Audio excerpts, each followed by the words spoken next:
नमस्कार साथियों, आप सभी का हमारे YouTube चैनल विद्यालय एजुकेशन में स्वागत है। साथियों, आज हम पढ़ेंगे बिहार शिक्षक बहाली परीक्षा जो आपकी 2025 में होने वाली है, यानी कि जो आपका बीपीएससी टीआरई 4.0 होने वाला है। इसके लिए हम लोग ये क्लास करवा रहे हैं और आज की हमारी जो क्लास होगी ये आपकी बिहार स्पेशल की क्लास है, जिसमें इंपॉर्टेंट फैक्ट और जितने भी इंपॉर्टेंट प्रश्न होंगे बीपीएससी के द्वारा पूछे गए प्रश्न हैं और ये सभी जितने भी क्वेश्चन है बिहार पीसीएस में पूछे गए प्रश्न है। तो चलिए शुरू करते हैं आज के इस क्लास को बिना किसी देरी के। और ये all BPSC previous year question for TRE के लिए है। तो सभी साथी क्लास में अंत तक बने रहिएगा और देखिएगा कि क्लास आपको कैसी लगी, कैसे क्वेश्चन पूछे जा रहे हैं, इसका भी आपको यहाँ पे पता चलेगा। चलिए शुरू करते हैं आज के इस क्लास को। और ये क्लास सभी के लिए है, चाहे आप 1 to 5 हो, चाहे आप 1 to 5 की तैयारी कर रहे हो या 6 to 8, या तो आप 9, 10th, 11, 12th किसी भी एग्जाम की तैयारी कर रहे हो, सभी के क्वेश्चन यहाँ से फंसेंगे। ये क्योंकि यह बिहार स्पेशल है, बिहार स्पेशल कहीं से भी कुछ भी पूछा जा सकता है, तो याद रखिएगा। चलिए शुरू करते हैं इस क्लास को। आज की क्लास का पहला क्वेश्चन है, आप देख सकते हो बिहार में, मतलब क्वेश्चन है आपका कि बिहार में गंगा नदी की प्रमुख सहायक नदियां कौन कौन सी हैं। अब यहाँ पे बताइएगा बिहार में गंगा नदी की प्रमुख सहायक नदियां कौन सी हैं। गंडक एवं बागमती, कोसी काली एवं सेन, यमुना घाघरा एवं रामगंगा, गोमती बूढ़ी, यहाँ पे बूढ़ी गंगा होगा, गोमती बूढ़ी एवं महानंदा। बताइएगा कौन सा इसका राइट आंसर हो जाएगा। ठीक है, तो याद रखिएगा इसमें गंडक एवं बागमती यहाँ पे और कोसी काली एवं सेन, ये तीनों नदियां, कोसी काली एवं सेन और गंडक एवं बागमती, ये गंगा की प्रमुख सहायक नदियां हैं जो कि बिहार में प्रवाहित होती हैं। 1 और 2 इसका राइट आंसर हो जाएगा, बी ऑप्शन 1 और 2। ठीक है, अगला क्वेश्चन है, आप इसके बारे में एक व्याख्या भी देख लीजिएगा।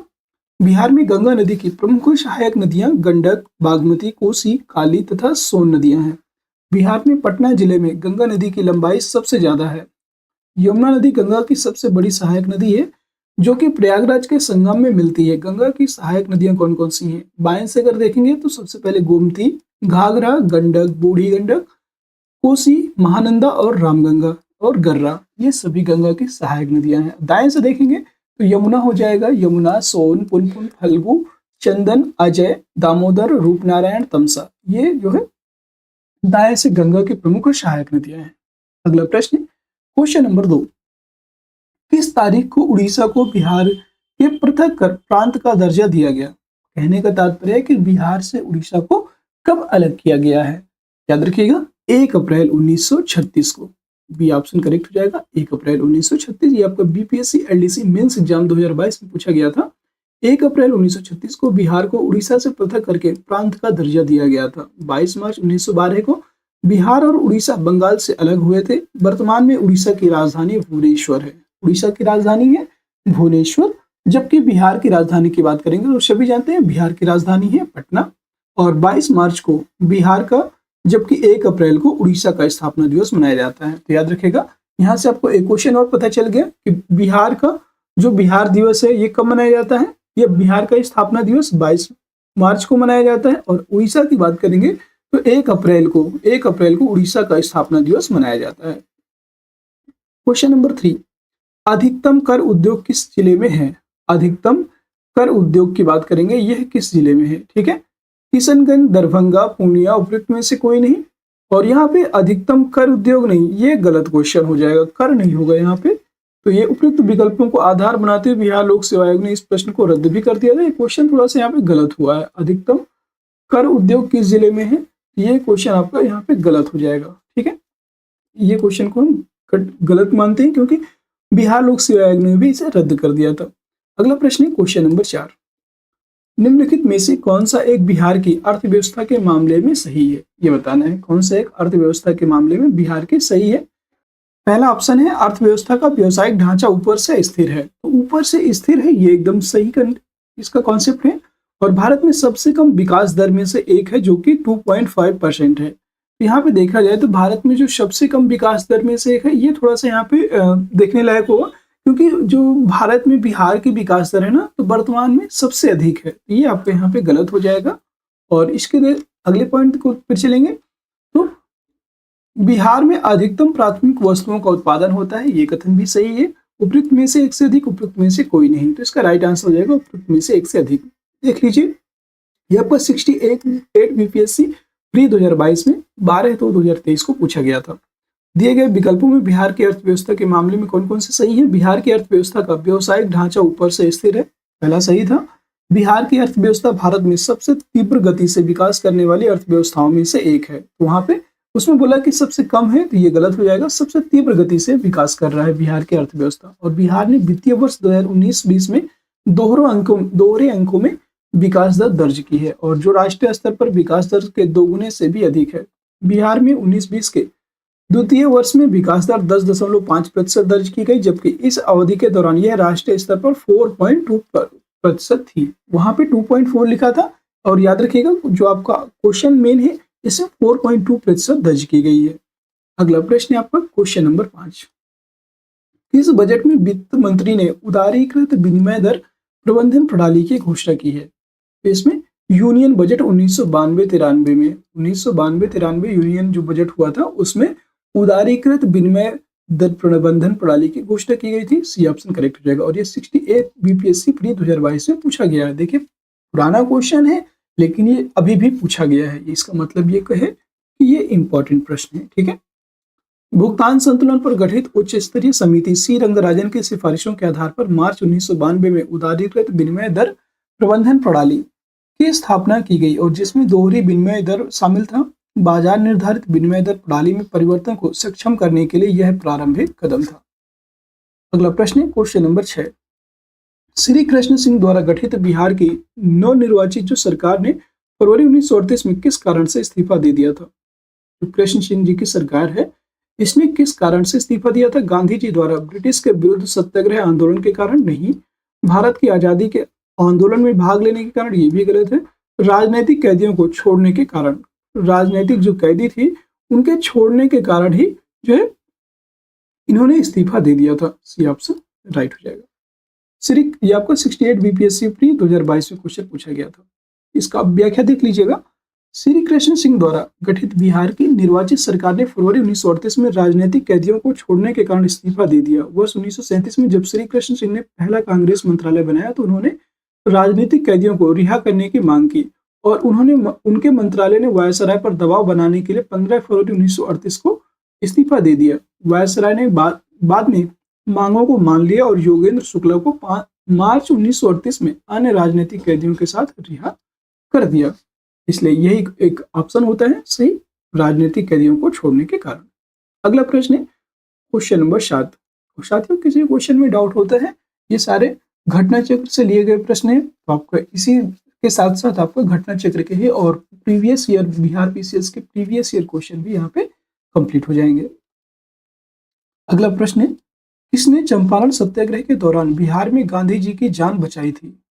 याद रखिएगा बतक मियाँ जो थे इन्होंने चंपारण सत्याग्रह के दौरान बिहार में गांधी जी की जान बचाई थी, और ये आपका बीपीएससी प्री 2022 में पूछा गया था। चंपारण सत्याग्रह के दौरान बिहार में बतक मियाँ ने गांधी जी की जान बचाई थी, और अफ्रीका से लौटने के बाद गांधी जी निलहे किसानों की दुर्दशा का जायजा लेने चंपारण के जिला मुख्यालय मोतिहारी आए थे। लॉर्ड इरविन ने गांधी की हत्या के लिए बतक मियाँ को जहर मिला दूध का गिलास देने को कहा। बतक मियाँ ने दूध का गिलास देते हुए गांधी जी और राजेंद्र के कानों में यह बात बता दी। गांधी जी की जान तो बच गई, लेकिन बतक मियाँ को भारी कीमत चुकानी पड़ी थी इसकी। अगला प्रश्न है क्वेश्चन नंबर 8। असहयोग आंदोलन के दौरान किसने बिहार में किसानों की अगुवाई की थी? असहयोग आंदोलन कब शुरू होता है? 1 अगस्त 1920 ईस्वी को, याद रखिएगा 1 अगस्त 1920 को असहयोग आंदोलन शुरू होता है। और किसने बिहार में किसानों की अगुवाई की थी? तो बिहार में किसानों की अगुवाई करने वाले थे स्वामी विद्यानंद ने बिहार में किसानों की अगुवाई की। बी ऑप्शन करेक्ट हो जाएगा। और ये भी आपका प्रश्न 68 बीपीएससी प्री 2022 में पूछा गया। अब यहाँ से आप अंदाजा लगा सकते हैं कि कितने special Bihar history, Bihar geography, कितने स्पेशल क्वेश्चन लगातार पूछे जा रहे हैं। असहयोग आंदोलन के दौरान स्वामी विद्यानंद ने बिहार में किसानों की अगुवाई की। दिसंबर 1920 में नागपुर अधिवेशन में कांग्रेस पार्टी द्वारा आधिकारिक रूप से तय किए जाने से पहले बिहार में असहयोग आंदोलन शुरू करने का दबाव बहुत अधिक बढ़ गया था, और जिन किसानों ने कुछ क्षेत्रों में जमींदारों के खिलाफ आंदोलन किया था वे स्वामी विद्यानंद के अधीन कुछ समय के लिए कांग्रेस से जुड़े। किसान नेता स्वामी विद्यानंद असहयोग आंदोलन के प्रबल समर्थक थे, जिन्होंने पहले ही किसानों के साथ असहयोग का प्रचार करने वाले प्रांतों का दौरा किया था। अगला प्रश्न है क्वेश्चन नंबर 9। स्वराज दल की स्थापना बिहार में किसने की थी? स्वराज दल, स्वराज दल की बात करेंगे तो इसकी जो स्थापना है बिहार में किसने की? स्वराज दल की स्थापना याद रखिएगा, यह श्री कृष्ण सिंह ने स्वराज दल की स्थापना करते हैं। बी ऑप्शन करेक्ट हो जाएगा। स्वराज दल की स्थापना श्री कृष्ण सिंह ने की थी। ठीक है, अगला प्रश्न है आपके, इसके बारे में देख लीजिएगा। बिहार में श्री कृष्ण सिंह द्वारा स्वराज दल की स्थापना की गई, जबकि राष्ट्रीय स्तर पर अगर बात करेंगे तो मोतीलाल नेहरू और चित्तरंजन दास द्वारा 1923 में स्वराज दल या स्वराज पार्टी की स्थापना की गई थी। स्वराज पार्टी ने 1923 के चुनाव में केंद्रीय विधानमंडल की 104 में से 42 सीटें जीती और पार्टी का कार्यक्रम सरकार के काम में बाधा डालना था। वे देश विरोधी प्रत्येक नीति पर गतिरोध पैदा करना चाहते थे और 1923 में ये स्वराज पार्टी बनी थी। 1924 में स्वराज पार्टी फिर से आईएनसी में शामिल हो गई थी, याद रखिएगा। इंडियन नेशनल कांग्रेस, ये भारतीय राष्ट्रीय कांग्रेस में 1924 में पुनः ये पार्टी शामिल हो गई। क्वेश्चन नंबर 10, इनमें से बिहार के प्रथम राज्यपाल कौन थे? वेरी इंपॉर्टेंट क्वेश्चन है, प्रथम राज्यपाल कौन थे बिहार के?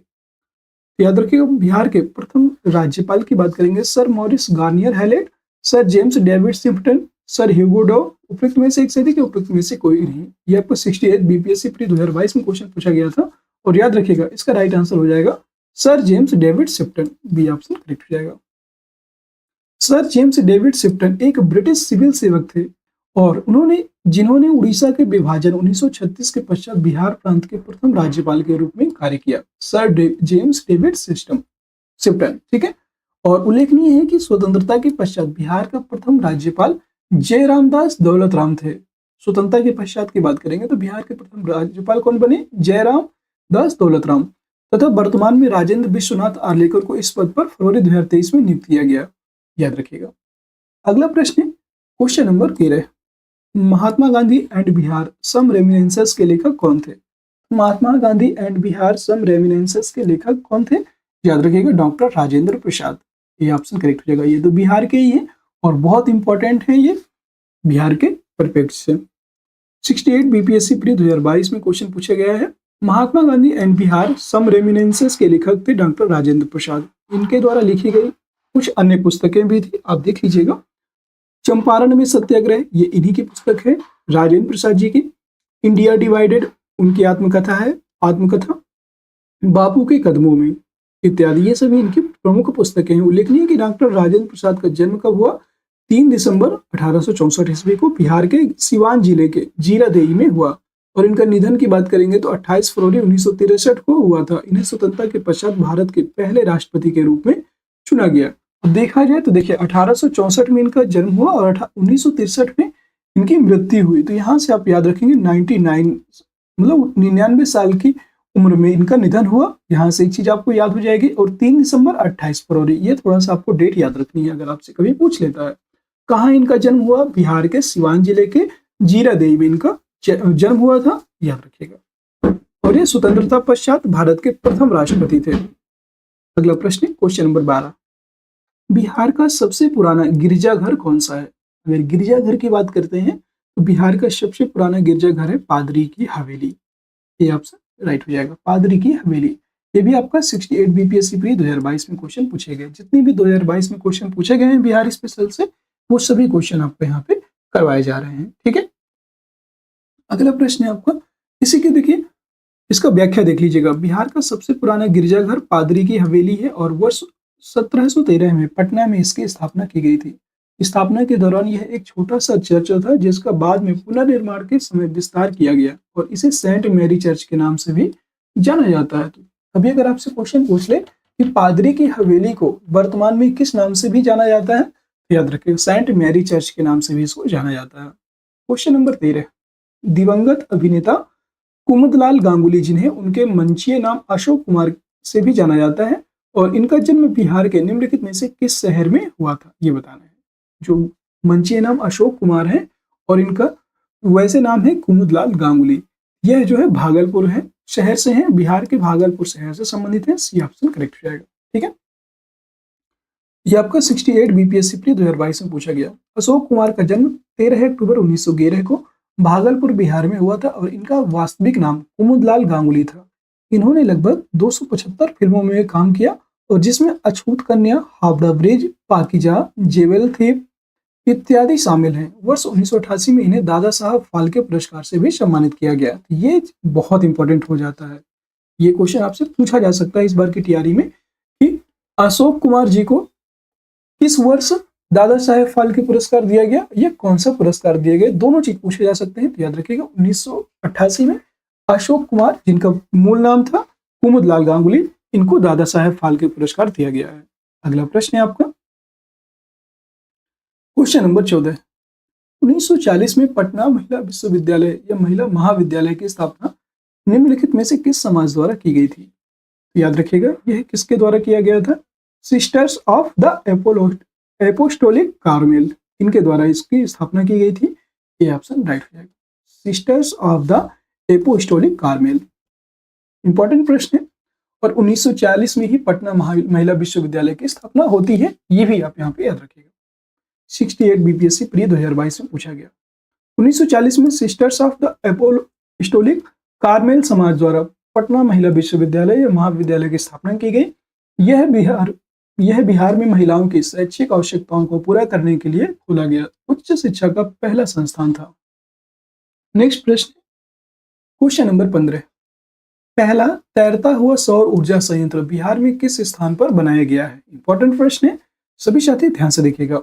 यह दरभंगा, कदीराबाद दरभंगा में इसको बनाया गया है। ये ऑप्शन करेक्ट हो जाएगा, तैरता हुआ सौर ऊर्जा संयंत्र, और ये पहला है बिहार का, इसलिए और भी इंपॉर्टेंट हो जाता है। याद रखिएगा कदीराबाद दरभंगा में पहला तैरता हुआ सौर ऊर्जा संयंत्र बनाया गया है। ये आपका 68 बीपीएससी प्री 2022 में पूछा गया। दरभंगा जिले के कदीराबाद के तालाब पर बिहार का पहला फ्लोटिंग सोलर प्लांट चालू हो गया है और इस सोलर प्लांट से 1.6 मेगावाट बिजली जनरेट हो रही है। मतलब यहाँ पे बिजली का उत्पादन भी प्रारंभ हो चुका है। Question number 16। साथियों, हम लोगों ने 15 प्रश्न यहाँ पे कंप्लीट कर लिए और उनकी समस्त व्याख्या भी साथ साथ में करते जा रहे हैं, क्योंकि कई बार ऐसा होता है कि उसी क्वेश्चन से वो दूसरा क्वेश्चन बनाया जाता है, उसकी व्याख्या से क्वेश्चन बनते हैं, तो वहां से आपको इसमें हेल्प मिलेगी। ठीक है भाई, कभी आपसे पूछ ले कि जो ये तैरता हुआ सोलर प्लांट है, इससे कितनी मेगावाट की ऊर्जा प्रदान की जा रही है या कितनी मेगावाट की बिजली उत्पन्न की जा रही है, तो याद रखिएगा 1.6 मेगावाट। ठीक है, ये आपको यहाँ से दूसरा क्वेश्चन बन जाता है। अगला प्रश्न है क्वेश्चन नंबर 16।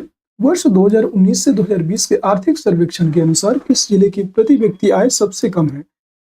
अब प्रति व्यक्ति आय हम कैसे, पर कैपिटा इनकम, तो यह हमें कैसे मालूम चलेगा? तो याद रखिए सबसे कम अगर बात करेंगे तो ये शिवहर की है, और इससे यह भी पता चलता है कि सबसे गरीब भी वही होगा, क्योंकि जिस व्यक्ति के पास पैसा कम होगा वही ना गरीब होगा। जहाँ की जनसंख्या मतलब बहुत, जहाँ की जो है प्रति व्यक्ति आय कम होगी वह गरीब भी कहलाएगा। तो शिवहर यहाँ पे बी ऑप्शन राइट हो जाएगा। शिवहर की जो प्रति व्यक्ति इनकम है ना वो सबसे कम है। ये 19-20 का जो आर्थिक सर्वेक्षण हुआ था उसके अकॉर्डिंग बताया जा रहा है। ये 68 बीपीएससी प्री 2022 में पूछा गया था। वर्ष 2019-20 के आर्थिक सर्वेक्षण के अनुसार प्रति व्यक्ति आय वाले शीर्ष क्रमशः निम्न देख सकते हैं। सबसे पहले पटना जो कि 131 है, 1,31,00,000 ऐसे अब ध्यान रखिएगा। बेगूसराय की बात करेंगे 51.4 हजार, मुंगेर में 44,300 या 44.3 हजार कम प्रति व्यक्ति आय वाले, जिन्हें क्रमशः इस प्रकार दिया गया है। शिवहर 19.6 हजार, अररिया 20.6 हजार, सीतामढ़ी 22.1 हजार। ये सभी कम आय वाले क्षेत्र हैं। अगला प्रश्न है क्वेश्चन नंबर 17। निम्नलिखित में से किसे अगस्त 2022 में भौगोलिक संकेतक जीआई टैग से सम्मानित किया गया है? बताना है। भौगोलिक संकेतक जीआई टैग से मिथिला मखाना को सम्मानित किया गया है। यह ऑप्शन करेक्ट हो जाएगा। हाल ही में केंद्र सरकार ने बिहार के मिथिला मखाना को भौगोलिक संकेतक जीआई टैग प्रदान किया गया है और सरकार के इस कदम से मिथिला उत्पादकों को एक नई पहचान के साथ ही उनके उत्पादों को सही मूल्य की प्राप्ति हुई थी। देखिए ये क्वेश्चन 2023 में पूछा गया था, 2022 का क्वेश्चन है, लेकिन ये 12/2/2023 में इसको पूछा गया था। अगला प्रश्न है, अब यहाँ पे जितने भी बिहार में स्पेशल जीआई टैग दिए गए हैं एक बार उनको देख लीजिए। पान, माखन और मच्छ अर्थात मछली मिथिला की 3 प्रतिष्ठित पहचान है। कौन कौन सी? मगही पान और मगही जो मिथिला का माखन है, मिथिला माखन, और मच्छ यानी कि मछली, 3 को प्रतिष्ठित पहचान दी गई है। मखाने में कैल्शियम, मैग्नीशियम, आयरन और फास्फोरस जैसे सूक्ष्म पोषक तत्वों के साथ प्रोटीन व फाइबर भी होता है। बिहार के अन्य जीआई टैग जो कि इंपॉर्टेंट है, जरूर देख लीजिएगा।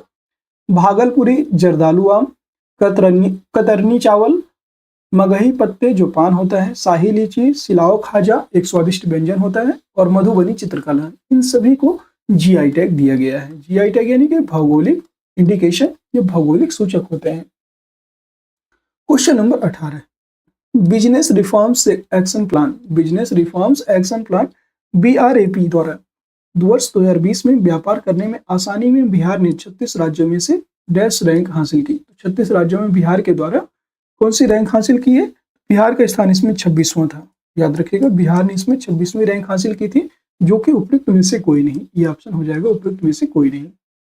अगला प्रश्न है क्वेश्चन नंबर 19, बिहार 10 वर्षों में राज्य का शहरीकरण बहुत तेजी से बढ़ा है। 2011 की जनगणना के अनुसार बिहार में शहरीकरण का स्तर डैश प्रतिशत था, जो बढ़कर वर्तमान की बात करेंगे, देखिए पहले ये था 2011 की बात करेंगे तो उस समय यहाँ का शहरी स्तर था 11.3 था, और वर्तमान बात करेंगे तो ये 15.3 हो गया है। बी ऑप्शन करेक्ट हो जाएगा। वर्ष 2011 की जनगणना के अनुसार बिहार में शहरीकरण का स्तर मात्र 11.3% था, और बिहार आर्थिक सर्वेक्षण 2021-22 के अनुसार वर्तमान में बिहार का शहरीकरण 15.3% हो गया है। क्वेश्चन नंबर 20, निम्नलिखित में से कौन सा भागलपुर से मिर्जा चौकी की ओर रेल मार्ग में बिहार का अंतिम रेलवे स्टेशन है? बिहार में का अंतिम रेलवे स्टेशन की बात करेंगे तो ये हो जाएगा आपका जो मिर्जापुर छेवकी मार्ग है ना, वहां की बात की जा रही है। यह हो जाएगा आपका Ammapali railway station. Ammapali railway station C option correct हो जाएगा।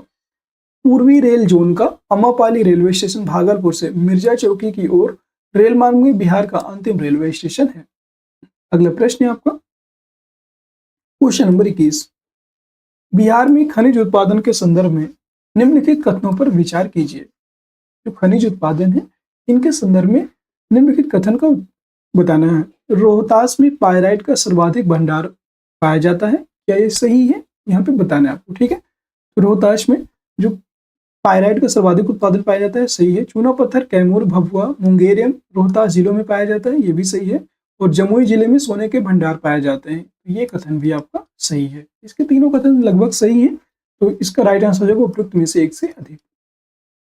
भारतीय खनिज ब्यूरो की रिपोर्ट के अनुसार देश के 95% पायराइट का संचित जो भंडार है यह बिहार में है, और रोहतास में पायराइट का सर्वाधिक भंडार पाया जाता है। तो याद रखिएगा, यहाँ पे पहला ऑप्शन सही हो जाता है, क्योंकि यहाँ पे 95% रोहतास में ही पाया जाता है, और कैमूर, भभुआ, मुंगेरियम रोहतास जिलों में चूना पत्थर तथा जमुई जिले में सोने के भंडार पाए जाते हैं। लेकिन इसलिए इसका राइट आंसर हो जाएगा उपयुक्त में से एक से अधिक। बीपीएससी ने इसका उत्तर ई माना है, लेकिन वो गलत हो जाएगा। डी ही इसका राइट आंसर हो जाएगा, एक से अधिक इसका। या तो फिर यहाँ पे कौन सा नहीं है अगर ये पूछेगा, तब यहाँ पे उपयुक्त में से कोई नहीं, ये वाला आंसर होगा। क्वेश्चन नंबर 22, बिहार में बहने वाली पवित्र नदी फल्गु निम्नलिखित में से किन नदियों के संगम से बनती है? किन किन नदियों के संगम से फल्गु नदी बनती है? याद रखिए, बताना है। ये मोहाना और लीलाजन नदी, मोहाना और लीलाजन नदियों के संगम से फल्गु नदी बनती है, जो कि बिहार के लिए एक पवित्र नदी है। ये ऑप्शन करेक्ट हो जाएगा। ये आपका 68 बीपीएससी प्री 2022 में पूछा गया। मोहना और निरंजना जिसे लीलाजन नदी के संगम से बिहार में बहने वाली पवित्र नदी फल्गु का निर्माण होता है, जो कि एक मौसमी नदी है जिसकी उत्पत्ति छोटा नागपुर के पठार से होती है, और इसकी कुल लंबाई 235 किलोमीटर है। टोटल लंबाई है इसकी 235 किलोमीटर। क्वेश्चन नंबर 23, बिहार में निम्नलिखित में से किस स्थान पर पहली बार चाय बागानों की स्थापना की गई? पहली बार चाय बागानों की स्थापना किस वर्ष की गई? याद रखिएगा, मतलब पहली बार चाय बागानों की स्थापना की गई थी किस स्थान पर, ये बताना है। तो यह है ठाकुरगंज नामक स्थान पर पहली बार चाय बागाने की स्थापना होती है, ठाकुरगंज में, ठीक है। और ये ठाकुरगंज कहाँ पड़ता है? बिहार के किशनगंज जिले में पड़ता है। बिहार के किशनगंज जिले में ठाकुरगंज प्रखंड में पहली बार चाय बागानों की स्थापना की गई, और किशनगंज जिले में सबसे अधिक चाय का उत्पादन किया जाता है। इसके अलावा पूर्णिया, अररिया तथा कटिहार में भी चाय का उत्पादन होता है। क्वेश्चन नंबर 24, बिहार के निम्नलिखित जिलों का आरोही दशकीय जनसंख्या वृद्धि 2001 से 2011 के अनुसार सही क्रम चुनना है। दशकीय जनसंख्या वृद्धि 2001 से 2011 के अनुसार इसका राइट आंसर हो जाएगा सिवान, किशनगंज और मधेपुरा। बी ऑप्शन करेक्ट हो जाएगा, सिवान, किशनगंज और मधेपुरा। अगला प्रश्न है आपका क्वेश्चन नंबर 25, बिहार में कृषि आधारित उद्योगों को किस खाद्य उद्योग का प्रभुत्व है, ये बताना है। किस खाद्य उद्योग का प्रभुत्व है बिहार में कृषि आधारित उद्योगों में? याद रखिएगा, इसका राइट आंसर हो जाएगा अनाज आधारित उद्योग। बी ऑप्शन करेक्ट हो जाएगा, अनाज आधारित उद्योग। बिहार में कृषि आधारित उद्योगों में अनाज आधारित उद्योग का प्रभुत्व है और वर्तमान बिहार में खाद्य प्रसंस्करण उद्योग, चावल मिल उद्योग, चीनी मिल उद्योग और जूट एवं उस पर आधारित वस्त्र उद्योग और दाल मिल उद्योग आदि पर कृषि पर आधारित उद्योग हैं। अगला प्रश्न क्वेश्चन नंबर 26, किस प्रधानमंत्री के नाम से राष्ट्रीय सौर मिशन की शुरुआत की गई थी? राष्ट्रीय सौर मिशन की शुरुआत किस प्रधानमंत्री के नाम से की गई थी? तो इनका नाम था जवाहरलाल नेहरू। ये ऑप्शन राइट हो जाएगा। आपका बीपीएससी प्रोजेक्ट मैनेजर 2020 में क्वेश्चन पूछा गया था, इंपॉर्टेंट प्रश्न है। जवाहरलाल नेहरू के नाम से राष्ट्रीय सौर मिशन की शुरुआत वर्ष 2009 में की गई और इसका उद्देश्य 2022 तक 20,000 मेगावाट क्षमता वाली ग्रिड नीतिगत कार्य योजना का विकास करना है। क्वेश्चन नंबर 27, बिहार आर्थिक सर्वेक्षण 2020-21 के अनुसार ग्रामीण बिहार में महिला श्रमिकों की जनसंख्या का अनुपात क्या है? महिला श्रमिकों की जनसंख्या को जो अनुपात है यह 4.0%। बीपीएससी हेडमास्टर 2022 में पूछा गया था। बिहार आर्थिक सर्वेक्षण 2020-21 के अनुसार अध्याय 5 में बिहार के श्रम एवं नियोजन से संबंधित अध्याय में ग्रामीण बिहार महिला श्रमिकों को जनसंख्या का अनुपात 4% बताया गया, जो कि देश के अन्य राज्यों से कम है। 28 नंबर क्वेश्चन है, 1942 ईस्वी में किस त्योहार के अवसर पर जयप्रकाश नारायण हजारीबाग जेल से निकल भागे थे? याद रखिएगा, यह हो जाएगा आपका दीपावली का अवसर था और उसी समय जयप्रकाश नारायण हजारीबाग जेल से फरार हो गए थे। डी ऑप्शन करेक्ट हो जाएगा। यह आपका 67th बीपीएससी 2022 में पूछा गया। भारत छोड़ो आंदोलन के दौरान जयप्रकाश नारायण को गिरफ्तार करके हजारीबाग जेल में रखा गया था और 11 नवंबर 1942 को दीपावली के दिन जहां अधिक संख्या में सुरक्षा कर्मी छुट्टी पर थे, जयप्रकाश नारायण हजारीबाग के जेल से भागने में सफल हुए थे। अगला प्रश्न है क्वेश्चन नंबर 19। यहाँ पे आप इसके बारे में और देख लीजिए एक फैक्ट। 5 जून 1974 को जयप्रकाश नारायण ने इंदिरा गांधी के खिलाफ संपूर्ण क्रांति का आह्वान भी किया था और जयप्रकाश नारायण को मरणोपरांत 1999 में भारत रत्न से सम्मानित किया गया। तो याद रखिएगा, ये इंपॉर्टेंट फैक्ट है कि भारत रत्न कब इन्हें प्राप्त हुआ था? 1999 में मरणोपरांत। अगला प्रश्न है क्वेश्चन नंबर 29। खुदीराम बोस ने किस स्थान पर किंग्सफोर्ड की हत्या का प्रयास किया था? ये क्वेश्चन आपको बीपीएससी तैयारी में 3 बार क्वेश्चन पूछा जा चुका है। यही अगर आप सच में बीपीएससी की तैयारी कर रहे हैं, ये क्वेश्चन आपको जरूर मिला होगा। खुदीराम बोस ने किस स्थान पर किंग्सफोर्ड की हत्या का प्रयास किया था? याद रखेंगे, मुजफ्फरपुर में। इसी को और किस नाम से जाना जाता है? मुजफ्फरपुर बम कांड। देखिए, इस क्वेश्चन में पूरा व्याख्या करवाऊंगा और इससे सारे क्वेश्चन आपके इसी से मिल जाएंगे। सन 1908 में खुदीराम बोस और प्रफुल्ल चाकी नामक 2 युवकों ने मुजफ्फरपुर के जिला जज डीएच किंग्सफोर्ड की हत्या के प्रयास में उनके काफिले पर बम फेंका। इसमें धोखे से 2 महिलाओं की हत्या हो गई, जो मुजफ्फरपुर के वकील प्रिंगल कैनेडी की पत्नी एवं बेटी थी। इसमें प्रफुल्ल चाकी की पुलिस गिरफ्तारी से बचने के लिए आत्महत्या कर ली थी प्रफुल्ल चाकी ने, जबकि खुदीराम बोस ने पुलिस ने गिरफ्तार करके 11 अगस्त 1908 को फांसी दे दिया था। याद रखिएगा। अगला प्रश्न है क्वेश्चन नंबर 30। इंपॉर्टेंट प्रश्न है, इंपॉर्टेंट। आजाद दस्ता बिहार में किस आंदोलन के दौरान सक्रिय रहा? यह भी पूछा गया है आपके बीपीएससी टीआरई के एग्जाम में। चंपारण सत्याग्रह, असहयोग आंदोलन तो सभी जानते हैं आप लोग। भारत छोड़ो आंदोलन, भारत छोड़ो आंदोलन के दौरान आजाद दस्ता बिहार में सक्रिय रहा। डी ऑप्शन करेक्ट हो जाएगा। भारत छोड़ो आंदोलन के समय जयप्रकाश नारायण के नेतृत्व में जो है राजविलास जंगल में, जो नेपाल के राजविलास जंगल है, उनमें आजाद दस्ता नामक संगठन का कार्यकाल खोला गया और जिसके माध्यम से युवा क्रांतिकारियों को प्रशिक्षण दिया जाता था। आजाद दस्ता का मुख्य उद्देश्य युद्ध कार्यों में सरकार को बाधा पहुंचाना था और इसके सदस्य सरकार के विरुद्ध तोड़फोड़ का कार्य करते थे।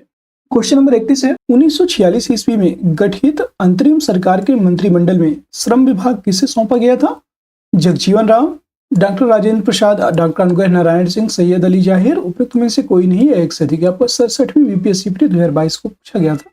और याद रखेंगे जगजीवन राम को श्रम विभाग सौंपा गया था, ये ऑप्शन करेक्ट हो जाएगा। कल की क्लास का क्वेश्चन ये है और इसका आंसर ए हो जाएगा, जगजीवन राम।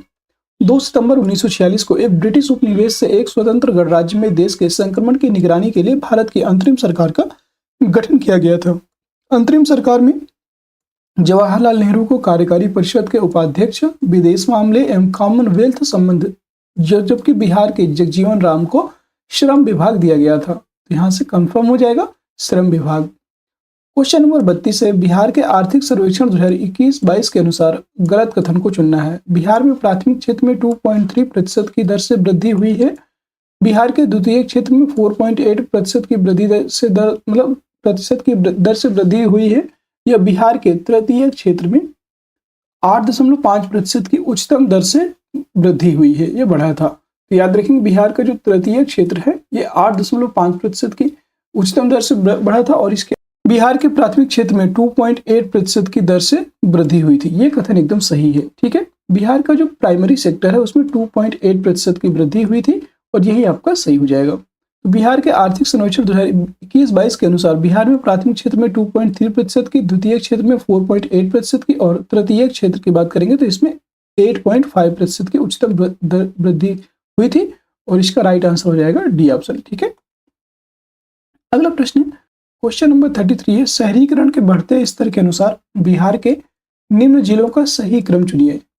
बढ़ते शहरीकरण के बढ़ते हुए क्रम के अनुसार बताना है कि तो सबसे पहले आप देखेंगे तो सबसे पहले आ जाएगा नालंदा, फिर आ जाएगा मुंगेर और फिर आ जाएगा पटना। ये बढ़ता हुआ स्तर है, यानी कि सबसे अधिक क्या हो जाएगा, पटना का शहरीकरण है, फिर इसके बाद मुंगेर और फिर लास्ट में नालंदा। कम से ज्यादा की ओर बताना था, ए ऑप्शन करेक्ट हो जाएगा। बहुत लोगों ने सी ऑप्शन इसका सोच लिया होगा लेकिन गलत हो जाएगा, बढ़ते स्तर पूछा है। बिहार आर्थिक सर्वेक्षण 2021-22 के अनुसार बिहार में शहरीकरण के बढ़ते क्रम में निम्न शहरों का क्रम नालंदा 26.2%, मुंगेर 28.3% और पटना 44.3% के साथ यहाँ पे देख सकते हैं। अगला प्रश्न है क्वेश्चन नंबर 34, वित्तीय वर्ष 2022-23 के लिए राजकोषीय घाटा बिहार के जीएसडीपी का होने का अनुमान, मतलब जीएसडीपी का कितने प्रतिशत होने का अनुमान है, याद रखिएगा। यह था आपका 3.47% होने का अनुमान है, यहाँ पे सी ऑप्शन करेक्ट हो जाएगा और यह 2022-23 के लिए बताया गया है, ठीक है, जो कि 3.47% है और पिछले वित्तीय वर्ष में 2.97 रहा। अगला प्रश्न है क्वेश्चन नंबर 35, ये प्रीवियस ईयर क्वेश्चन है सभी जो कि आपकी क्लास में करवाए जा रहे हैं। वह विकल्प चुनिए जो बिहार की 7 निश्चय विभाग 2 योजना का हिस्सा नहीं है। यहाँ से क्वेश्चन जरूर पूछेगा, एक बार देख लीजिएगा। तो युवा शक्ति बिहार की प्रगति ये 7 निश्चय 2 में है, ठीक है। सशक्त महिला, सक्षम महिला, इसको भी रखा गया है। हर खेत में सिंचाई का पानी, ये भी रखा गया है। सभी के लिए वायुमार्ग, सभी के लिए वायुमार्ग, ये इसको शामिल नहीं किया गया है, तो इसका राइट आंसर डी ऑप्शन हो जाएगा, ठीक है। बिहार सरकार द्वारा घोषित 7 निश्चय भाग 2 में निम्न प्रावधान किए गए थे, आप देख लीजिए एक बार। निश्चय 1 था युवा शक्ति बिहार की प्रगति, निश्चय 2 था सशक्त महिला, सक्षम महिला, निश्चय 3 था हर खेत में सिंचाई का पानी और निश्चय 4 में था स्वच्छ ग्रामीण समृद्धि, निश्चय 5 में है स्वच्छ शहर विकसित शहर और निश्चय 6 में है आसान कनेक्टिविटी, निश्चय 7 में है सभी के लिए अतिरिक्त स्वास्थ्य व्यवस्था या सुविधा, ये सभी इसमें शामिल है। अगला प्रश्न है क्वेश्चन नंबर 36, प्रति व्यक्ति आय के अवरोही क्रम में बिहार के जिलों का सही क्रम चुनिए। मतलब अवरोही क्रम में बिहार राज्य के जो जिले हैं उनका सही क्रम चुनना है और प्रति व्यक्ति आय जो पर कैपिटा इनकम है इसके अकॉर्डिंग बताना है, ठीक है। तो यहाँ पे देखेंगे आप, सबसे पहले आपका हो जाएगा नवादा, यहाँ के सब मतलब अवरोही क्रम में तो नवादा की जो प्रति व्यक्ति इनकम है, प्रति व्यक्ति आय है सबसे अधिक है, फिर किशनगंज, पूर्वी चंपारण, अररिया और शिवहर, तो ये ऑप्शन इसका राइट हो जाएगा, ठीक है। प्रति व्यक्ति आय मामले के अवरोही क्रम में नवादा 23.4 हजार, किशनगंज 23.2 हजार और पूर्वी चंपारण 22.3 हजार, अररिया की बात करेंगे 20.6 हजार और शिवहर 19.6 हजार, ये इस तरह से हैं। और प्रति व्यक्ति आय के मामले में शीर्ष स्थान पटना का है जहां का है 1,31,000, जबकि सबसे कम प्रति व्यक्ति आय वाला जिला है शिवहर 19.6 हजार। अगला प्रश्न क्वेश्चन नंबर 37, बिहार के किस जिले में सबसे अधिक सोने का भंडार मिला है। सभी जानते हैं कि बिहार का जो सबसे अधिक सोने का भंडार जहाँ पे मिला है वो है जमुई। बी ऑप्शन करेक्ट हो जाएगा। बिहार सरकार ने जमुई जिले में देश के सबसे बड़े सोने के भंडार की खोज के लिए अनुमति देने का फैसला लिया है और भारतीय भू वैज्ञानिक सर्वेक्षण के अनुसार जमुई जिले में 27 टन खनिज युक्त अयस्क सहित लगभग 222.88 मिलियन टन सोने का भंडार मौजूद है। अगला प्रश्न है क्वेश्चन नंबर 38। बिहार के किस जिले को सिल्क सिटी के नाम से जाना जाता है? ये क्वेश्चन देखिए 67th बीपीएससी 2022 में पूछा गया था। और सिल्क सिटी के नाम से किसको जाना जाता है? यह है आपका silk city Bhagalpur. C option correct हो जाएगा। बिहार प्राचीन काल से ही रेशम निर्मित कपड़े के लिए मशहूर रहा है और राज्य में भागलपुर एवं आसपास के क्षेत्र में सूती रेशम उद्योग की अधिकतर इकाइयां अवस्थित हैं। भागलपुर को सिल्क सिटी के रूप में जाना जाता है और यहाँ का टसर सिल्क विश्व विख्यात है, यानी कि जो टसर सिल्क है ये विश्व विख्यात, विश्व में प्रसिद्ध है। अगला प्रश्न है 39, 39 नंबर प्रश्न है बिहार राज्य का कुल भौगोलिक क्षेत्रफल कितना है? बिहार राज्य का भौगोलिक क्षेत्रफल की बात करेंगे, ये हो जाएगा 94,163 वर्ग किलोमीटर। सी ऑप्शन राइट हो जाएगा। बिहार राज्य का कुल भौगोलिक क्षेत्रफल 94,163 वर्ग किलोमीटर है और बिहार का क्षेत्रफल की बात करेंगे तो भारत के क्षेत्रफल का 2.86% है। क्षेत्रफल के आधार पर बिहार 13वां सबसे बड़ा राज्य है और जनसंख्या के आधार पर तीसरा सबसे बड़ा राज्य है। तो जनसंख्या के आधार पर देखेंगे तो सबसे बड़ा राज्य कौन सा है? सबसे बड़ा राज्य है आपका उत्तर प्रदेश, फिर है महाराष्ट्र और तीसरा है आपका जनसंख्या के आधार पर बिहार। अगला प्रश्न क्वेश्चन नंबर 40, बिहार का शोक किस नदी को कहा जाता है? ये तो आप सभी जानते हैं, कोसी नदी को बिहार का शोक कहा जाता है। सी ऑप्शन राइट हो जाएगा। कोसी नदी के बारे में कुछ फैक्ट देख लीजिएगा, इंपॉर्टेंट है। कोसी नदी का उद्गम चीन के अधीन तिब्बत से होता है और जहां अरुण कोसी नदी अपनी 7 सहायक नदियों के सुत कोसी, तांबा कोसी, तलक, दूध कोसी और भोटिया अरुण तामूर से मिलकर बनती है ये कोसी नदी। और कोसी नदी अंत में 3 नदियों में बंट जाती है, तामूर, अरुण और सुनकोसी। यह नदी अपने मार्ग परिवर्तन के लिए जानी जाती है, जिसके कारण इसे बिहार का शोक की संज्ञा प्रदान की जाती है। यह नदी बिहार के खगड़िया जिले में गंगा नदी में समाहित हो जाती है और यह उत्तरी बिहार की एक नदी है। इंपॉर्टेंट फैक्ट थे। क्वेश्चन नंबर 41, बिहार के किस जिले में तिलहर कुंड जलप्रपात अवस्थित है? तिलहर कुंड जलप्रपात ये आपका 67th बीपीएससी 2022 में पूछा गया था प्री में, याद रखिएगा। यह कैमूर में स्थित है। तिलहर जलकुंड प्रपात कैमूर में स्थित है। सी ऑप्शन राइट हो जाएगा। तिलहर कुंड अथवा तिलहर जलप्रपात बिहार के कैमूर जिलों में भभुआ अधौरा मार्ग पर स्थित है और यह प्रताप दुर्गावती नदी के उद्गम के पास रोहतास पठार में स्थित है। इस झरने की खास बात यह है कि इसका पानी हमेशा ठंडा रहता है। वर्तमान में समय में यह स्थान पर्यटकों में काफी लोकप्रिय होता जा रहा है और इस जलप्रपात पर करमचट बांध स्थित है। तो आपसे पूछा जा सकता है कि करमचट बांध किस जलप्रपात पर स्थित है? तिलहर जलकुंड प्रपात या तिलहर जलप्रपात। क्वेश्चन नंबर 42, बिहार का चौरी विद्रोह किस वर्ष हुआ था? बिहार का चौरी विद्रोह किस वर्ष हुआ था? तो यह हुआ था आपका 1798 ईस्वी में। सी ऑप्शन करेक्ट हो जाएगा। बिहार का चौरी विद्रोह वर्ष 1798 यानी कि 1795 से लेकर 1800 ईस्वी के मध्य हुआ था चौरी विद्रोह। और उत्तर प्रदेश में चौरा चौरी विद्रोह हुआ था, यह चौरी चौरा कांड हुआ था। क्या कब हुआ था चौरी चौरा कांड? कमेंट बॉक्स में कमेंट करके बताइएगा। क्वेश्चन नंबर 43, किस वर्ष उड़ीसा को बिहार से पृथक किया गया था? अलग किया गया था, बताना है। तो किस वर्ष उड़ीसा को बिहार से पृथक किया गया? 1 अप्रैल 1936 को। बी ऑप्शन राइट हो जाएगा। ये भी आपका 67th बीपीएससी प्री 2022 में पूछा गया था। 1 अप्रैल 1936 को उड़ीसा प्रांत को बिहार प्रांत से अलग करके नया राज्य बना दिया गया और 22 मार्च 1912 को बिहार एवं उड़ीसा प्रांत को बंगाल से अलग कर दिया गया। झारखंड को एक पूर्ण राज्य के रूप में 15 नवंबर 2000 को बनाया गया बिहार से अलग करके। और इस विद्रोह का संबंध चुआड़ विद्रोह से है। चुआड़ विद्रोह से है, यह सब याद रखिएगा। और 1798-99 में दुर्जन सिंह और लाल सिंह द्वारा यह विद्रोह चरम पर पहुंचाया गया था, जिसे ब्रिटिश सेना द्वारा कुचल दिया गया। वर्ष 1766 में बंगाल के जंगल महल के आदिवासियों ने ब्रिटिश के खिलाफ जंगल के बचाव के लिए शोषण से मुक्ति के लिए चौरी विद्रोह का प्रारंभ किया था। यहाँ से आपका देखिए, यहाँ तक इसका मतलब ये पुराना वाला इसका दे दिया गया था। यहाँ पे जो चौरी विद्रोह के बारे में यहाँ से इसमें ऐड कर दिया गया है, कोई बात नहीं। 1798-99 में दुर्जन सिंह और लाल सिंह जी के द्वारा चौरी विद्रोह को स्टार्ट किया गया था, ठीक है। इसी में इसको ऐड कर दिया गया है। क्वेश्चन नंबर 44, बिहार में तुर्क सत्ता का वास्तविक संस्थापक कौन था? तुर्क सत्ता की बात करेंगे तो वो थे आपके इब्न बख्तियार खिलजी। इब्न बख्तियार खिलजी जो थे उसी ने तुर्क सत्ता का वास्तविक संस्थापक माना जाता है। बी ऑप्शन करेक्ट रहेगा। बिहार में तुर्क सत्ता की स्थापना का वास्तविक श्रेय इब्न बख्तियार खिलजी को जाता है और वह बनारस तथा अवध क्षेत्र के सेनापति मलिक हुशामुद्दीन का सहायक था। उसने 12वीं और 13वीं शताब्दी ईसा पूर्व बिहार में कर्मनाशा नदी के पूर्वी ओर सैनिक अभियान किया और उस समय वहां पर सेन वंश का शासक लक्ष्मण सेन उपस्थित था और पाल की पहली महत्वपूर्ण सफलता ओदंतपुरी जो कि बिहार शरीफ की विजय थी और 1198 ईस्वी में संपन्न हुई। बख्तियार खिलजी ने ऐबक की संप्रभुता जो कुतुबुद्दीन ऐबक है, कुतुबुद्दीन ऐबक की संप्रभुता औपचारिक रूप से स्वीकार की और मगर व्यवहार में वह अपने विजित क्षेत्रों का शासक बना रहा। उसने अपनी राजधानी लखनऊती को बनाया था।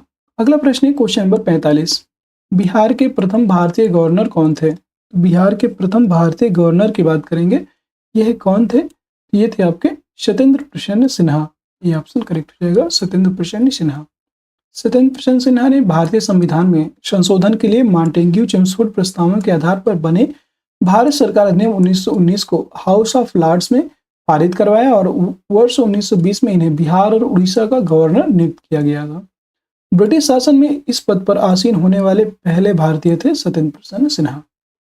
अगला प्रश्न है क्वेश्चन नंबर 46, बिहार के ऋतिक आनंद ने ब्राजील में आयोजित 24वें समर डेफ बैडमिंटन ओलंपिक में भारत के लिए कौन सा पदक जीता था? तो इसमें भारत के लिए इन्होंने स्वर्ण पदक जीता है। ये ऑप्शन राइट हो जाएगा। बिहार के हाजीपुर के रहने वाले ऋतिक आनंद ब्राजील में स्वर्ण पदक जीतकर देश और प्रदेश का नाम रोशन किया है और 24वें समर डेफ बैडमिंटन ओलंपिक का आयोजन ब्राजील में किया गया। 47 नंबर प्रश्न है, हाल ही में बिहार में किस स्थान पर उत्तर भारत का पहला बर्ड रिंगिंग स्टेशन खोला गया है? बर्ड रिंगिंग स्टेशन यह खोला गया है भागलपुर में। यह ऑप्शन करेक्ट हो जाएगा। यहाँ पर बर्ड रिंगिंग स्टेशन खोला गया और बिहार के भागलपुर जिले का जो उत्तर भारत का प्रथम बर्ड रिंगिंग स्टेशन खोला जा रहा है और यह भारत का चौथा बर्ड रिंगिंग स्टेशन होगा। इससे पहले भारत के अन्य बर्ड रिंगिंग स्टेशन है तमिलनाडु, राजस्थान और उड़ीसा में खोले जा चुके हैं और ये चौथा नंबर का है जो कि बिहार के भागलपुर में खोला गया है। 48 नंबर प्रश्न है, निम्न में से किसमें बिहार के गिद्ध संरक्षण योजना को शुरू किया है? कहाँ पर शुरू की गई है गिद्ध संरक्षण योजना? यह शुरू की गई है वाल्मीकि टाइगर रिजर्व जो कि पश्चिम चंपारण में स्थित है। बिहार में गिद्ध संरक्षण योजना बिहार के वाल्मीकि टाइगर रिजर्व में शुरू किया गया और इस योजना का मुख्य उद्देश्य लुप्तप्राय गिद्धों को बचाना। यह योजना उत्तराखंड के जिम कॉर्बेट नेशनल पार्क की तर्ज पर चलाया जा रहा है, याद रखिएगा। अगला प्रश्न क्वेश्चन नंबर 49 है, सूची 1 के साथ सूची 2 का मिलान करना है। ठीक है, सभी साथी ध्यान से देखिएगा। बिहार के राज्यपाल, तो बिहार के राज्यपाल देखिए उस समय के अकॉर्डिंग क्वेश्चन है, तो उस समय कौन थे? फागू चौहान थे। तो आप ध्यान दीजिएगा, वो उस समय बिहार के राज्यपाल थे फागू चौहान। ऐसे आप मिला सकते हैं। बिहार के मुख्य न्यायाधीश, बिहार के मुख्यमंत्री, तो मुख्यमंत्री तो तब सेम है नीतीश कुमार, बिहार के मुख्य चुनाव अधिकारी। मतलब आप ऐसे से पुराना क्वेश्चन हो गया है, ये 2022 का है और ये आंकड़े उस टाइम के अकॉर्डिंग थे। तो उस टाइम के अकॉर्डिंग अगर देखा जाए तो इसका राइट आंसर क्या हो जाएगा? ये हो जाएगा आपका बिहार के राज्यपाल श्री फागू चौहान। बिहार के मुख्य न्यायाधीश उस समय थे आपके श्री संजय करोल, श्री संजय करोल थे। बिहार के चुनाव अधिकारी श्री MR श्रीनिवास थे। तो इस तरह से आप इसे लगा सकते हैं, इसका राइट आंसर सी हो जाएगा। ठीक है, बिहार के राज्यपाल फागू चौहान, अब जो कि वर्तमान में नहीं, वर्तमान में राजेंद्र सिंह आर्लेकर है और बिहार के मुख्यमंत्री, ये सब आप इसे नए सिरे से देख सकते हैं। अगला प्रश्न है क्वेश्चन नंबर 50, बिहार से किसे 2022 में दादा साहेब फाल्के भारतीय टेलीविजन पुरस्कार से सम्मानित किया गया? ये क्वेश्चन इंपॉर्टेंट है, इसे जरूर पढ़ लीजिएगा। ये हो जाएंगे दीप श्रेष्ठ। दीप श्रेष्ठ जी को दादा साहब फाल्के पुरस्कार 2022 में दिया गया था। पटना निवासी फिल्म अभिनेता व निर्देशक दीप श्रेष्ठ को Dada Saheb Phalke Indian television award 2022 प्रदान किया गया था। ये आपको PPSC प्री 2022 में पूछा गया। और साथियों, हम लोगों ने 50 नंबर क्वेश्चन तक कंप्लीट कर लिया है। क्लास पसंद आ रही हो तो सभी साथी एक बार क्लास को लाइक कर दीजिए और शेयर कर दीजिए। सभी साथी लाइक शेयर जरूर कर दिया करें। चैनल में नए हैं आप तो चैनल को सब्सक्राइब कर सकते हैं। अगर आपको क्लास पसंद आ रही है, नहीं पसंद आ रही तो कोई बात नहीं, मत कीजिएगा। पर क्लास अगर पसंद आ रही है तो आप सारे क्वेश्चन और जितने भी देखिए बीपीएससी घटना चक्र भी साथ साथ में आपका कंप्लीट होता जा रहा है। बिहार स्पेशल जो कि बीपीएससी के द्वारा करवाया गया है, बीपीएससी के द्वारा पूछे गए प्रश्न हैं वो सभी करवाए जा रहे हैं, उनके सभी की व्याख्या भी साथ साथ करवाई जा रही है। तो इससे अच्छा क्या हो सकता है कि आपका एक साथ मतलब आपकी तैयारी में बिहार पीसीएस के प्रश्न और घटना चक्र एक साथ आपका सॉल्व होता जा रहा है। तो इससे आपको तैयारी में बहुत अच्छा बेनिफिट होगा। ठीक है, एक अंदर से भी आपको थोड़ा सा अच्छा हेल्प मिलेगा कि आप बीपीएससी के क्वेश्चन सॉल्व कर पा रहे हैं। अगला प्रश्न 51, बिहार के आर्थिक सर्वेक्षण 2021-22 के अनुसार वर्तमान में राज्य में शहरीकरण का स्तर क्या है? तो यहाँ 2021-22 के अनुसार जो वर्तमान तो में राज्य का शहरीकरण स्तर था यह था आपको 15.3%। ठीक है, सी ऑप्शन करेक्ट हो जाएगा। और 2011 के अनुसार बात करेंगे तो जबकि 2011 के अनुसार जो है यहाँ का प्रतिशत था 11.3%। अगला प्रश्न क्वेश्चन नंबर 52, बिहार में खादी के ब्रांड एम्बेसडर कौन है? बिहार में जो खादी का ब्रांड एम्बेसडर बनाए गए हैं उनका नाम है Manoj Tiwari. C option correct हो जाएगा। बिहार में खादी के ब्रांड एम्बेसडर बीजेपी सांसद मनोज तिवारी को बनाया गया है और वर्तमान में युवा लोक गायिका मैथिली ठाकुर को बिहार में खादी की ब्रांड एम्बेसडर नियुक्त किया गया। अगला प्रश्न है क्वेश्चन नंबर 53, सीता माता की विश्व की सबसे लंबी मूर्ति 2 से 51 मीटर का निर्माण बिहार के किस जिले में किया जाएगा? यह सीतामढ़ी में किया जाएगा। बी ऑप्शन राइट हो जाएगा। बिहार के सीतामढ़ी जिले में सीता माता की विश्व की सबसे लंबी मूर्ति 251 मीटर का निर्माण करने का प्रस्ताव पारित किया गया है और 400 करोड़ रुपए की लागत से इस मूर्ति का निर्माण करवाया जाएगा। अगला प्रश्न है क्वेश्चन नंबर 54, बिहार में एनडीए की सत्ता दल में कौन हिस्सेदार नहीं है? ये पुराना क्वेश्चन है, आरजेडी उस समय था और यही इसका राइट आंसर हो जाएगा।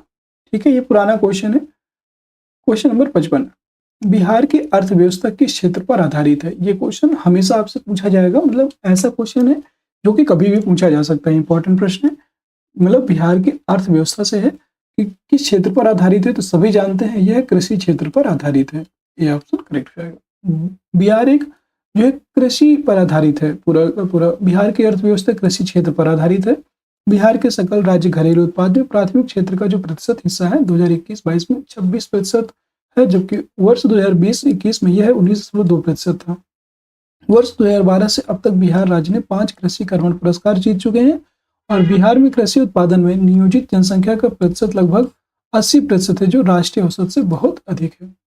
अगला प्रश्न है क्वेश्चन नंबर 56, भारत में बिहार की जीडीपी रैंक क्या है? तो भारत में बिहार की जीडीपी रैंक की बात करेंगे, यह है आपका 2020-21 के अनुसार बात करें तो इसकी रैंक है 14वीं रैंक है जीडीपी में। अगला प्रश्न 57, भारत में बिहार की जीडीपी रैंक प्रति व्यक्ति क्या है? तो प्रति व्यक्ति है 33वीं जीडीपी रैंक है प्रति व्यक्ति। क्वेश्चन नंबर 58 है, भारत में बिहार की मानव विकास सूचकांक दर मानव विकास सूचकांक रैंक क्या है? बिहार की मानव विकास सूचकांक रैंक है 36वीं। बी ऑप्शन राइट हो जाएगा। भारत में वर्ष 2017-18 के अनुसार बिहार की मानव विकास सूचकांक रैंक 36वां है और इस संदर्भ में शीर्ष स्थान केरल का है। वर्ष 2021 में भारत में बिहार के मानव सूचकांक 34वीं रैंक थी। 2021 की बात की जा रही है। 59 नंबर प्रश्न है, जनगणना 2011 के अनुसार बिहार का लिंगानुपात क्या था? तो बिहार का लिंगानुपात की बात करेंगे तो यह था 918। सी ऑप्शन राइट हो जाएगा।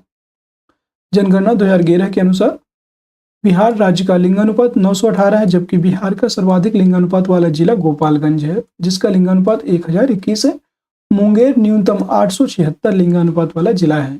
ये आंकड़े जरूर याद रखिएगा, बीपीएससी हेडमास्टर 2022 में पूछे गए थे। अगला प्रश्न क्वेश्चन नंबर 60। क्वेश्चन नंबर 60 है, बिहार आर्थिक सर्वेक्षण 2020-21 के अनुसार वर्ष 2020-21 में स्थित मूल्य पर बिहार अर्थव्यवस्था की वृद्धि दर क्या थी? तो यह वृद्धि दर कितनी थी? तो याद रखेंगे 2020-21 के अनुसार अगर बात करेंगे तो यह 2.5% थी, जो कि इसमें किसी में भी नहीं थी। ये ऑप्शन हो जाएगा उपयुक्त में से कोई नहीं। यह आपको बीपीएससी हेडमास्टर 2022 में पूछा गया था और 2020-21 के अनुसार बिहार की अर्थव्यवस्था में वृद्धि दर थी 2.5%। ठीक है, अगला प्रश्न क्वेश्चन नंबर 61 और आज की क्लास का अंतिम प्रश्न जिसका आंसर आप सभी लोग बताइएगा। बिहार राज्य के प्रथम मुख्यमंत्री कौन थे? श्री कृष्ण सिन्हा, नीतीश कुमार, लालू प्रसाद यादव, राबड़ी देवी। उपयुक्त में से कोई नहीं, उपयुक्त में से एक से अधिक। बिहार राज्य के प्रथम मुख्यमंत्री की बात की जा रही है कि ये कौन थे। ठीक है, सभी साथी इसका राइट आंसर जरूर बताइएगा कमेंट बॉक्स में, और क्लास कैसी लगी कमेंट बॉक्स के माध्यम से बताइएगा। क्लास पसंद आई हो तो क्लास को लाइक कर दीजिए, शेयर कर दीजिए। चैनल में नए हैं तो चैनल को सब्सक्राइब भी जरूर कर लीजिएगा, ताकि आगे आने वाली सारी वीडियोज की नोटिफिकेशन आप सभी को प्राप्त होती रहे। और सभी साथी, बिहार स्पेशल का भी आपको पीडीएफ बहुत जल्दी प्रोवाइड कर दिया जाएगा। जैसे ही हमारा बिहार स्पेशल कंप्लीट होता है, हम लोग बिहार स्पेशल का पीडीएफ आपको टेलीग्राम चैनल में आपको प्रोवाइड कर दिया जाएगा। और टेलीग्राम चैनल में जितने भी इंपॉर्टेंट न्यूज होती है बिहार टीचर से संबंधित और जितने भी अदर एग्जाम्स हैं, सभी की जो न्यूज है वो टेलीग्राम चैनल पे प्रोवाइड करवाते हैं। तो टेलीग्राम चैनल को सभी साथी जितने भी हैं, टेलीग्राम चैनल को आप लोग जरूर से जरूर ज्वाइन कर लीजिए, ठीक है। टेलीग्राम चैनल का लिंक आपको इसी वीडियो के डिस्क्रिप्शन में मिल जाएगा, वहां से आप उसको ज्वाइन करके और जितने भी इंफॉर्मेशन है, लेटेस्ट इंफॉर्मेशन वहां से प्राप्त कर सकते हैं। चलिए फिर मिलते हैं किसी नेक्स्ट वीडियो में, तब तक के लिए जय हिंद, जय भारत। आप सभी का दिन शुभ हो।